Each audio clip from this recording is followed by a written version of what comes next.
everyone, and welcome back to this week's video. Today, I want to talk about why it's incredibly important that we as survivors take responsibility and maybe some ownership for the role that we played in this abusive relationship that we endured. Now, before you jump all over me, no, I do not mean that you deserved it, that you caused it, or even that any of it was your fault in any stretch of the imagination. But what I am saying is that we all, me included, we all had qualities or beliefs or patterns that may have attracted this person to us, or maybe even kept us in this toxic loop for longer than it should have. And the reason that I can speak on this so extensively is that I have lived through an entire decade of abuse, a decade of blame and shame and questions with what felt like no answers. And in addition to that, that has been paired with multiple years of therapy and coaching and meditations and movement and journaling and all sorts of different modalities of healing. And this is what I know. I know that having the ability to be introspective about the woman that I was before, the woman that I was during the abuse, and the woman I am presently gives me kind of a bird's eye view of the many, many mistakes that I have made along the way. And I would like to not only pass those down to you, my wins and what worked well for me, but I want to empower you to begin to learn all those things yourself so that you don't make as many mistakes as I made. You know, I remember having the same fight with the man that abused me. It was like it was on repeat. And he would be in the middle of doing or saying some outrageous thing or gaslighting me or lying to me. And one of my regular comebacks to him was, I can't believe that you have zero ability to be self-reflective. Well, of course, he just laughed at that and, that meant nothing to him. But as I began to distance myself from that relationship, I thought to myself, I have to take my own advice. And I really had to work on looking at myself in the mirror and being really honest about my role and being able to be self-reflective. So I have been able to look at myself in the mirror and own what it was about me that drew him in and ask myself some really hard questions like, why did I let it drag on for so long? And I have to be able to do this in a way that is not blamey or shameful, and a way that both is honest but gentle.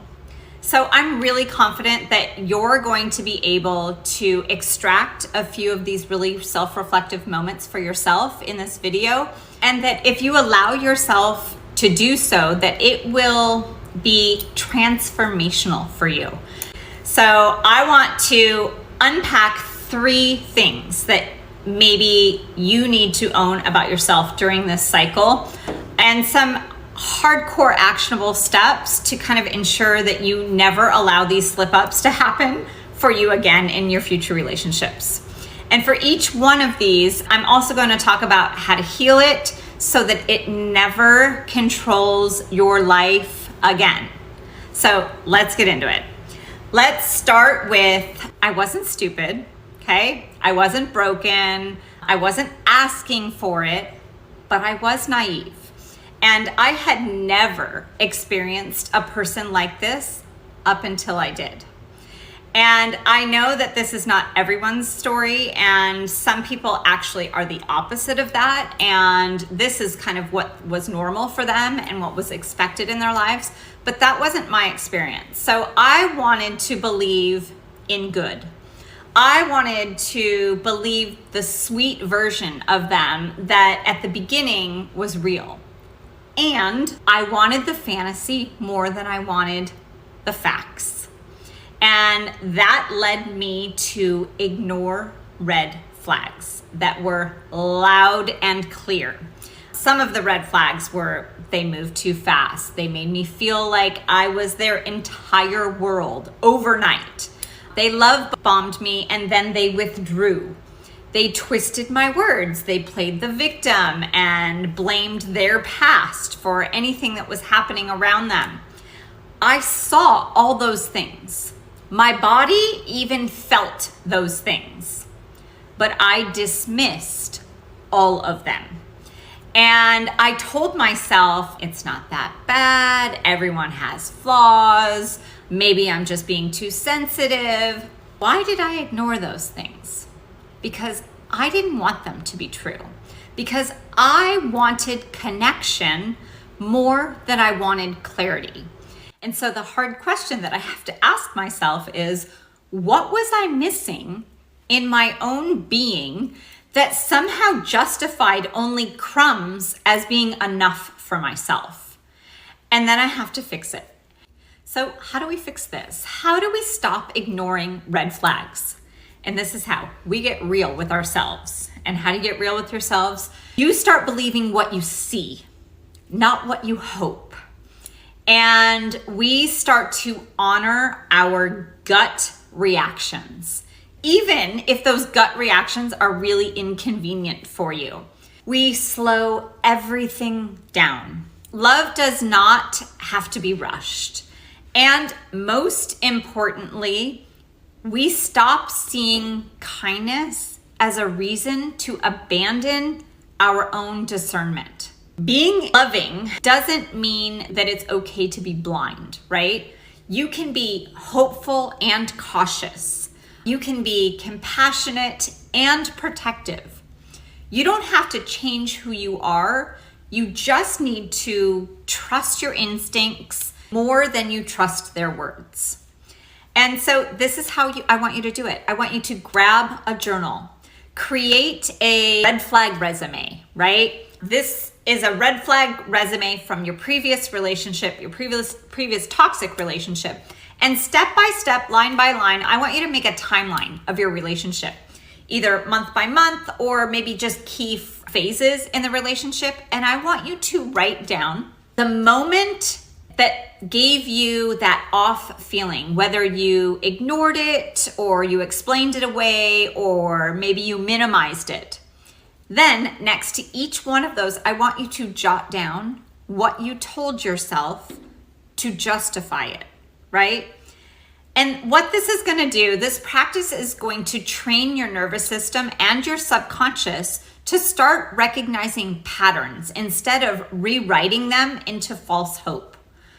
So you're going to see how early signs that showed up, you're going to see those in your next relationship, and you're going to be more equipped to listen to that gut feeling. So kind of a bonus exercise here is to write a mantra for yourself that says, I don't know, maybe next time I listen the first time. Just an idea. Okay, number two, and this one hurts, but it's the truth. I sought validation outside of myself. I didn't know who I was unless someone else was telling me that I was worthy or whatever. I let their opinion define me. And when they praised me, I felt high. When they criticized me, I felt low and was unraveled, right? Their approval became my oxygen. And that's one of the reasons that I stayed so long. I kept thinking, if I can just be better, be more patient, be more forgiving, more lovable, then they'll finally treat me right. But here's the truth. I didn't need them to love me. I needed me to love me. And how do we stop seeking external validation, right? Great question. You start by turning your attention inward, right? Ask yourself questions like, what do I think of me? Am I proud of how I treat myself? And then start doing things that kind of build that internal evidence of your own worth. You can do things like keep promises to yourself. You can set boundaries and then honor those boundaries. You can speak to yourself the way you wanted them to speak to you. You don't need to earn love. You already are love. When you validate yourself, you stop needing those little crumbs from someone who only feeds you when it benefits them. And so this is what I want you to do. I want you to make a digital, either digital or a physical folder. And I want you to call it Proof That I'm Enough. And you can call it whatever you want, but Proof I'm Enough felt right. And I want you to include screenshots of maybe kind words that people have said to you or about you. I want you to include accomplishments that you're really proud of, either big or small. I want you to list things that you love about yourself that is written by you, okay? Any kind of audio or video recordings of affirmations or reminders, maybe letters that you write to yourself when you're in a really, really strong moment. And this is why this works. When you are tempted to reach out for someone else's approval, you're gonna have a whole bank of evidence that you are already worthy, you are already powerful, and you are already seen without needing to be chosen by anyone else. And the extra little bonus here is I want you to practice reviewing this, reading this folder to yourself every day for a week. Okay, number 3 and the last one, I was terrified of being alone. Let's be brutally honest. For most of us, loneliness felt scarier than the abuse itself. For me, this was a big one. I had never been alone, like ever. So there were many parts of the idea of being alone, like financially alone, physically alone, emotionally alone, that I just couldn't wrap my brain around. Even when we were miserable, even when we are walking on eggshells, or even when we are sobbing in the bathroom, the thought of leaving and being alone was more terrifying to me than staying. And why? Why is this? Because we've never learned that being alone can be safe.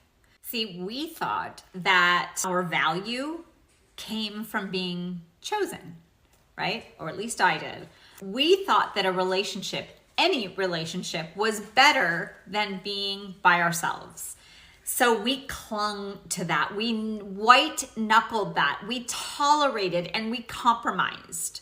So how do you heal from a fear of being alone? You guessed it, by spending time alone on purpose, right? And learning how to like it, not just distracted alone. Like, that's different. I'm talking intentionally alone. Take yourself on walks. Take yourself on dates. Take yourself on coffee runs. Learn what you like, not what you're used to. Create rituals that remind you of your own presence. And if you'd like some direction with this routine or a ritual of being alone, my She's Up program is a really, really great place to start with helping you to develop some of these alone time habits. And I will link it for you here. Also, I want you to start asking, where did I learn that I wasn't enough on my own, right? That's where the healing really begins, because the truth is, being alone, it's not abandonment. It's actually alignment. And it's where you're really able to reconnect with yourself. And once you stop fearing that solitude, you'll never again settle for a relationship that costs you that peace. This is what I want you to do. I want you to pick one day a week to date yourself. You can call it Solo Sunday. Any day works, obviously. And this is your challenge. Oh, hi, Clover. Do one thing alone that you'd normally only do with others, right? Like maybe a coffee date or a nature walk or a movie night. Before and after that activity, I want you to journal how it felt, physically and emotionally. And then I want you to track your progress over 4 weeks. And why is this gonna work? This directly rewires the belief that being alone equals being unloved. And over time, you being able to associate solitude with peace and power and joy instead of abandonment. And so, in short, I'm going to end with this. Be informed, okay? Depend upon yourself for validation. And thirdly, learn how to enjoy your own company. So much of the hands-on actionable steps that I have suggested today have to do with journaling. And if you are ready to commit to a 30-day journaling journey, I created a Right to Heal, and I will link it for you here. This is a no strings attached resource. You're just going to get a daily email that focuses on a writing prompt and some encouragement and an affirmation. Thanks everyone for joining me. And as always, I'm rooting for you.